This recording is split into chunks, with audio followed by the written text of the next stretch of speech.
Like Porter Rooks, Providence Day's Jacolbe Cowan is no stranger to the Big 22 process. The defensive end was a finalist last year. Now he's on the radar of nearly every major college program. But Jacolbe loves going off the radar in Troutman, North Carolina. What's up? 35 miles north of Charlotte in Troutman. Oh, heavy. The stars next to this highly coveted recruit's name don't matter. So you're gonna be a future star too. Really, they look up to me as like a role model. What's up? It's definitely nice. Of course, Troutman is a small town, so my family was born and raised. It's also where Jacolbe Cowan volunteers year-round through his family's church. It was a younger group, might read books, play little board games with them. On this day, it's a pizza party. It's definitely a nice time, really just to get away from football and away from the recruiting, because at the end of the day, without those people, I wouldn't have football, I wouldn't have all these other things. It's my grandmother. One of the nation's best defensive linemen isn't motivated by bright lights or social media. Instead, motivation stems from interactions like these. Because I know I got a lot of people counting on me. And not just the kids, just people in general, like older people as well. So I definitely got a lot on my mind and a lot of people rooting for me, so I definitely have to represent them. Which he does, and all it takes is a pizza party. Love those kids, they love me, and just spending time with them. What sports do y'all play? What's your favorite sports? Or a push on the swings. You're a hero! You're a hero! It's nothing better than that, really, if you think about it. So it's definitely a great thing. They keep me humble. I love spending time with them. Jacolbe stays busy. In January, he will play in the Under Armour All-America game in Orlando, Florida. Now you at home can play a role in who becomes our Big 22 Player of the Year. Starting on September 6th, you can vote on our website. Then after 4 weeks of voting, 5 finalists are chosen. We hold another short voting period and then fan votes. Our sports department and a coaches poll will determine who gets the trophy. North Mech wide receiver Stewart calls it like he sees it. He's not shy in voicing his belief that people are sleeping on the Vikings.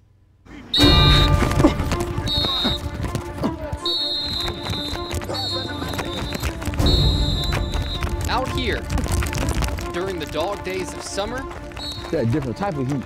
Fair catch! you'll hear Stewart's voice more than any other player. Full speed, just run through. Ever since I started playing football, like I've always been that guy, always been a leader, always been somebody to look up to for you to do good. Hey, look, you run like this. Look. Look. Boom. Boom. You look. My uncle, my mom, and my dad, like they instilled in me like to be the best I can be. Leading with a voice of instruction. One, stop, drop your hip. Oh yeah. There you go. At times, a voice of criticism. Come on, hey, no drop, bro. I'm a vocal leader because if I talk more, that gets everybody going and gets everybody ready to play. The South Carolina commit has a variety of tones. Hey, finish that. Go route. Catch with your hands, bro. Not your body. I want to step out and be like that guy that everybody can lean on for us to win. The vocal leader looks to build on what he accomplished last year, which includes 75 catches for more than 900 yards and 14 touchdowns. Chester defensive tackle Quay Evans is a game changer. Yeah, but he nearly had the game taken away from him as a kid when doctors found a tumor in his jaw. It was terrifying for me being a young kid. The summer before Quay Evans entered the 6th grade, he felt a knot in his jaw. The doctor referred me to a doctor in Lancaster, and he told me it was cancer. But after another follow-up with a doctor in Charlotte, Quay was assured it wasn't cancerous. Instead, a benign tumor.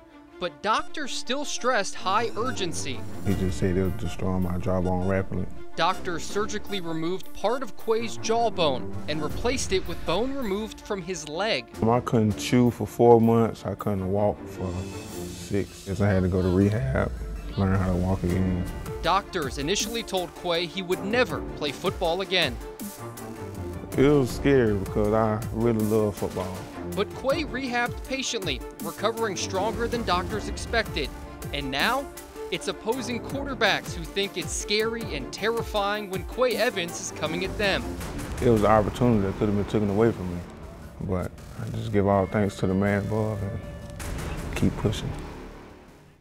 So far, Quay has gotten a handful of scholarship offers, including UNC. Name a school, and they've likely offered a scholarship to Huff running back Evan Pryor, Alabama, Ohio State, Tennessee. But it's not the offers Evan receives that make him special. It's what he offers to others. My pops, seeing, you know, he hasn't come from much. He's from Hammond, Indiana. You probably don't even know where that is. Evan Pryor knows he's where he is thanks to family and sacrifices. Pop's just hearing about, you know, stuff going on in his city, kids going down the wrong path, you know, and that came from his heart, being able to just get up one morning and say, hey, let's make a change. So Evan's father, Eric, and their family traveled back to Indiana to make that change, hosting a football camp, something they've done every year for the last decade. It's more of a mentoring type deal, so we're giving them words of encouragement, you know, keep going, you know, and just stay on the right track. Evan's track for success is much greater than just hitting a hole as a running back, thanks to giving back. Just helping me realize how blessed I am, being in the position that I'm in. With more than 20 scholarship offers, sure, there's joy in scoring touchdowns, but that's not what drives Evan Pryor. Going back always, you know, humbles me, you know, and being with those guys, you know, they don't have everything we have, but they make the most out of what they do. And running around the field, working out with them, seeing smiles on their faces, that's what I do it for. As for Evan's influences, he says it's important to keep your circle small with good people.